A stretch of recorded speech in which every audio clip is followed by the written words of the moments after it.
ঝটপট মুখরোচক কিছু খেতে চাইলে এই রেসিপিটা কিন্তু অসাধারণ। এটা খুব কম সময়ে তৈরি হয়ে যায়, খেতে কিন্তু অসাধারণ। আমি সবসময় আপনাদের খুব সহজভাবে মুখরোচক কিছু বা ভালো কিছু দেখানোর চেষ্টা করি। আমি কড়াই তেল আছে, এটা আবার পুরানো তেল ছিল, সেই তেলটা দিয়েই বানাবো। এই যে একটা নির্দিষ্ট বাটি নিয়েছি, আপনারা যে কোনো একটা পাত্র ঠিক করে নেবেন। আমি এই বাটিটা ঠিক করে নিতে বাটি করে 2 বাটি জল দিয়ে দিলাম। সিকি চামচ দিচ্ছি গোটা জিরে, অল্প কারি পাতা, 1 চামচ কসৌরি মেথি দিলাম, খুব সামান্য হিং দিয়ে দিলাম। দেখুন সিকি চামচেরও কম দিচ্ছি কাশ্মীরি লঙ্কার গুঁড়ো, অতটাই দিচ্ছি জিরের গুঁড়ো, ধনের গুঁড়ো সমপরিমাণ দিলাম, দিলাম হলুদ, সিকি চামচ লবণ বা প্রয়োজনীয় লবণ দিলাম, দেবো 1 চামচ চিনি। এটা লো হিটেই জলটা ফুটুক, ততক্ষণে আমি অন্য কাজটা করছি, সেটা দেখতে থাকুন। একটা থালা নিলাম, থালার মধ্যে অল্প জল নিয়ে নিয়েছি। সাইজের আলু আমি খোসা তুলে নিয়েছি, জলে রেখেছিলাম যাতে কালো না হয়ে যায়। আলু সবসময় জলে রাখলে সুন্দর সাদা হবে। একটা গ্রেটার নিয়েছি, গ্রেটারের সাহায্যে আলুটা গ্রেট করে নেব। সে যে কোনো মানে পাতলা দিকটাও করতে পারেন, আবার একটু যে মোটা দিক সেটা দিক দিয়েও করতে পারেন, যেটা সুবিধে হবে সেটা পাতলা মোটার কোনো ব্যাপার না, তা গ্রেট করে নিলেই হবে। তাহলে আমি আলু দুটো আগে গ্রেট করে নিই। গ্রেট করে নিয়েছি এবং আলুগুলো যে জড়িয়ে আছে গ্রেটারের মধ্যে, এগুলো আমি এরকম একটু বাড়ি দিয়ে দিয়ে বের করে নিচ্ছি। আলু সবসময় জলের উপর রাখবেন, তাহলে কালো হবে না। এবার আমি জল পাল্টে পাল্টে খুব ভালো করে ধুয়ে নেব। এই যে একটা কালার আসছে, এটা একদম পরিষ্কার সাদা জল হওয়া পর্যন্ত আমি এটা ভালো করে ধুয়ে নেব। ভালো করে ধুয়ে নিয়েছি, খুব বেশি না, এরকম করে আমি এটা কড়ার মধ্যে দিয়ে দেব এবং 1 মিনিট ফুটিয়ে নেব। সেদ্ধ হয়েছে কিনা কিচ্ছু দেখার দরকার নেই, জাস্ট একটু ফুটিয়ে নেব 1 মিনিট মতো। 1 মিনিট সময় ধরে এটা আমি ফুটিয়ে নিয়েছি। এখন গ্যাসের হিট একদম লো করে দেব। যে বাটি করে 2 বাটি জল দিয়েছি, সেই বাটি করে আমি সুজি নিয়েছি। এবার সুজিটা অল্প অল্প দিয়ে দেব আর খুন্তি দিয়ে এরকম নাড়তে থাকবো।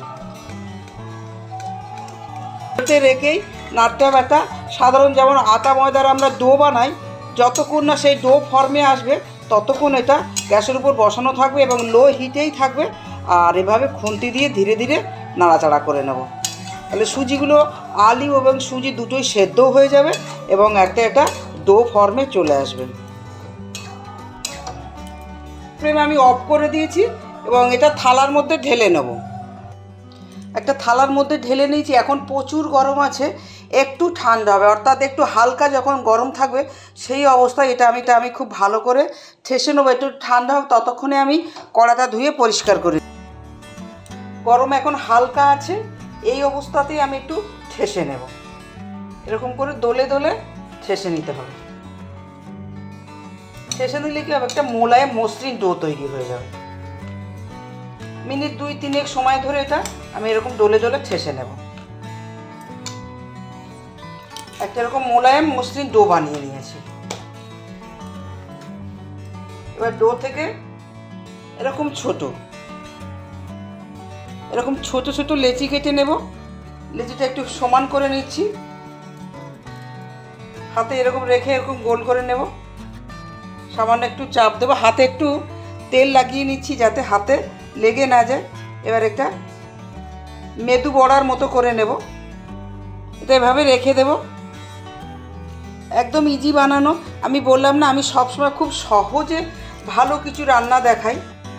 আবার একটা সেই রকম সহজে ভালো কিছু করা রান্না আমি নিয়ে চলে এসেছি।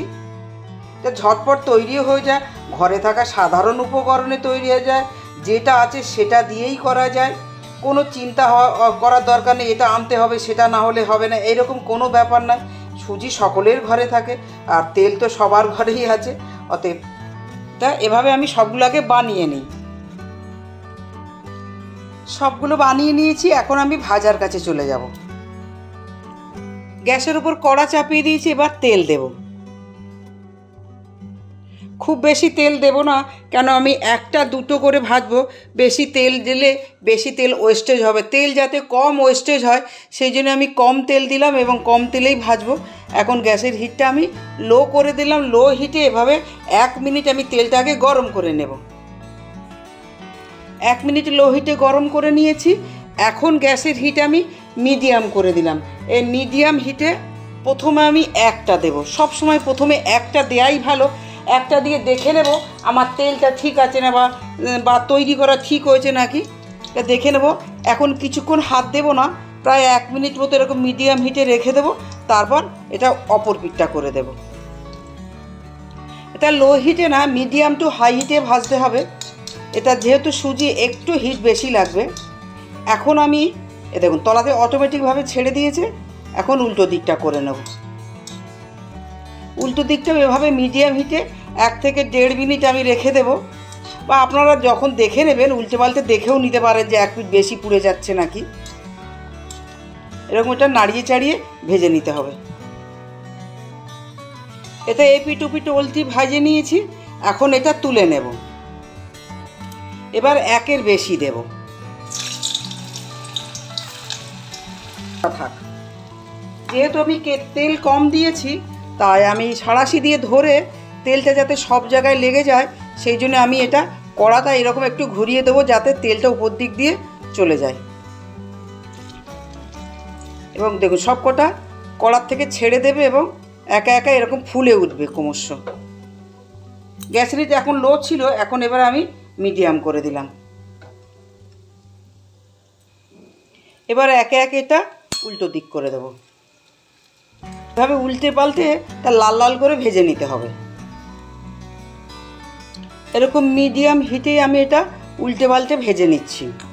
এক একটা ব্যাচ ভাজতে কম করে মিনিট 5 সময় লাগবে। উল্টে পাল্টে ভেজে নিয়েছি। এবার এগুলো ছান্তার সাহায্যে তুলে নেব। তাও এরকম নাড়িয়ে চাড়িয়ে উল্টে পাল্টে গ্যাসের হিট মিডিয়াম করে দিচ্ছি। তোলার সময় লো করে দিয়েছিলাম। মিডিয়াম হিটে উল্টে পাল্টে ভেজে নেব। তারপরে আমি আবার দেখাচ্ছি কীরকম ভাজা হয়েছে। সবগুলো ভেজে নিয়েছি এবং থালার উপর তুলে দিয়েছি। তারপর আমি দেখাবো কীরকম মচমচে এবং খাস্তা হয়েছে। তাহলে বুঝতে পারবেন কত সহজে কত সুন্দর মুখরোচক খাস্তা মচমচে রেসিপি তৈরি করা যায়। একটা নিয়েছি, একদম খাস্তা মুচমুচে হয়েছে। তাহলে আজের মতো ভিডিও তৈরি শেষ হলো। সবাই ভালো থাকবেন, সুস্থ থাকবেন। আবার নতুন দিনে নতুন ভিডিওর সাথে দেখা হবে। আজের মতো নমস্কার, রাধে রাধে।